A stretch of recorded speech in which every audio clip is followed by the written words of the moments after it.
2 வடை ஒரு tea. Hi guys, welcome to our channel.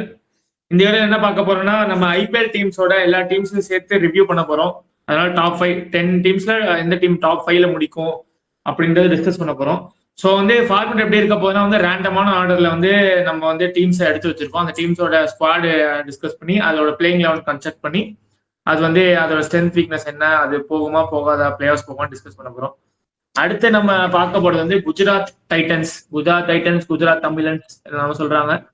அந்த டீமோட ஸ்குவாடுனா Shubman Gill, Jos Buttler, Kumar Kushagra, Anuj Rawat, Tom Patton, Glenn Phillips, Sai Sudharsan. Allrounders Nishant Sindhu, Washington Sundar, Arshad Khan, Sai Kishore, Jayant Yadav, Jason Holder எடுத்திருக்காங்க. ராகுல் திவாத்தியா, ஷாருக் கான். பவுலிங் ரபாடா, சிராஜ், பிரசித் கிருஷ்ணா, மானவ் சுத்தர், அப்புறம் குர்னூத் சிங் பிரார், இஷாந்த் சர்மா, அசோக் சர்மா, பிருத்திவிராஜ் யாரான்னு ஒரு டொமஸ்டிக் பவுலர் எடுத்திருக்காங்க. Luke Wood, Rashid Khan. இதுல இந்த டீம்ல இந்த டீமோட பிளேயிங் லெவன் எப்படி இருக்கும், இந்த டீம்ல என்ன பாசிட்டிவ்ஸ் இருக்கு. ஜாஸ் பட்லர் கேவலமான ஃபார்ம்ல இருக்கான். அவன் லைஃபோட ஒஸ்ட் ஃபார்ம்ல இருக்கான் ஜாஸ் பட்லர். பேட்டுக்கும் பாலுக்கும் சம்பந்தமே இல்லை. சரி, அதான் ஜிடியோட டீம். அடுத்து நம்ம பார்க்கும்போது ஜிடியோட டீமோட பிளேயிங் லெவன் சொல்றேன்.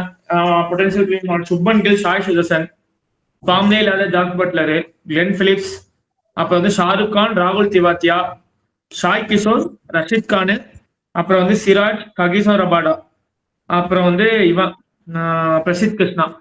இதான் என்னோட டீம். இதான் நான் எக்ஸ்பெக்ட் பண்றேன். இந்த டீம்ல ஏதாவது சேஞ்ச் ஏதாவது பாக்குறியா? சொல்லுங்க ரெண்டு பேரும் யாராவது. எனக்கு கிளென் பிலிப்ஸ்க்கு பதிலாக ஹோல்டர் ஆடினா பெட்டரா இருக்கும்னு தோணுது. ஏன்னா டெட் பவுலிங் இருக்கிற மாதிரி எனக்கு தெரியல. ஸோ அகமதாபாத் இந்த மாதிரி கிரவுண்ட் எல்லாம் ஸ்லோவர் பால்ஸ் போட்டா எஃபெக்டிவா இருக்கும். ஸோ ஹோல்டர் இருந்தா பெட்டர் ஆப்ஷன் தோணுது. எனக்கு இந்த டீம்ல இன்னொரு கன்சர்ன் இருக்கு. என்ன கன்சர்ன்னா, சுப்மன் கில்ல விட்டுறீங்க. சுப்மன் கில் கூட நேஷனல் டீம்ல டிராப் ஆயிட்டான் T20 செட்டப்ல. ஓகே, நல்ல பிளேயர். ரெண்டு ஓப்பனர் ரொம்ப கன்சர்வேட்டிவான டிஃபென்சிவான ஓப்பனர். ஓகே, ஒரு 200+ ஸ்டேட்ஸ் நம்மளே பார்த்தா லாஸ்ட் செகண்ட் ஆஃப் ஐபிஎல் ரொம்ப அவங்க 2 பேரும் எடுத்துட்டு அந்த டீம் கொலாப்ஸ் ஆச்சுன்னு. சாய் சுதர்ஷனோட ஃபார்ம் எப்படி இருக்க போதுன்னு தெரியல. அவன் 400 ரன்ஸ் அடிச்சிருவான், ஆனா இந்த ஸ்ட்ரைக் ரேட்ல அடிக்கிறாங்கிறது மேட்ரு. அதுக்கு அடுத்து ஜாஸ் பட்லர் கேவலமான ஃபார்ம்ல இருக்கான். உச்சகட்ட கேவல ஃபார்ம். கிளென் பிலிப்ஸ் ஓகே, ஒரு நல்ல ஃபார்ம். பட் ஆனா கிரேட் இன்னிங்ஸ் ஆன மாதிரி எனக்கு ஒன்றும் தெரியல. கடைசியா எப்ப கிரேட்டான ஒரு இன்னிங்ஸ் ஆனாலும் எனக்கு தெரியல. இந்தியா கூட ஒன்னு ஆனா ஒரு ஆப்ஷன்ஸ் என்னன்னா டாம் பேட்டன் இருக்கான். டாம் பேட்டன் ஒரு பெட்டரான பிளேயர். அப்ப டைரக்ட் ரீப்ளேஸ்மெண்டா இருப்பான்னு நினைக்கிறேன் ஜாஸ் பட்லருக்கு. ஜாஸ் பட்லருக்கு ரீப்ளேஸ் பண்ணுவாங்களா இல்ல என்னாச்சும் ஓப்பனிங்க்கு வேற என்னாச்சும் பேக்கப் ஓப்பனரா தான் வச்சிருப்பானு நினைக்கிறேன். வேற ஆப்ஷன்ஸ் இல்லடா. வேற எங்கேயும் இறக்க முடியாது. டாப் பண்ணலாம்னு டெம்ப்டடா இருக்கு. இல்ல வேற ஆப்ஷன்ஸ் கிடையாது. அதான் சொல்றேன்ல, சாய் சுதர்ஷன் அவ்வளவுதான். அவனை டிராப்பும் பண்ண முடியாது, வேற எதுவும் பண்ண முடியாது.